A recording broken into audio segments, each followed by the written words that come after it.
Hello everyone and welcome back to our channel Quick Guide, and today I'm here to show you how you can download Mycelium Bitcoin wallet on your Android smartphone. First of all, what is Mycelium? Mycelium is an advanced crypto wallet with many privacy features and control over your own private keys.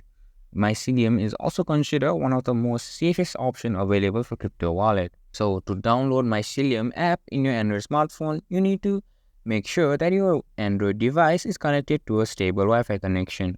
And then afterwards, go on to a Play Store. And after opening up Play Store, go on to search bar and just type in Mycelium. And after the result pops up, you can see there is Mycelium Bitcoin wallet. Tap on Mycelium Bitcoin wallet and you'll be presented to a new screen with install button in front of your screen. Hit on install and the application will be installed on your phone depending upon your Wi-Fi speed connection. As you can see, Mycelium Bitcoin wallet has been installed on my Android smartphone. Now you can use this application to your advantage on the crypto world. That was for this videos. I hope you guys enjoyed my videos, and please do make sure to leave a like and subscribe to the channel and hit the bell for our latest notification.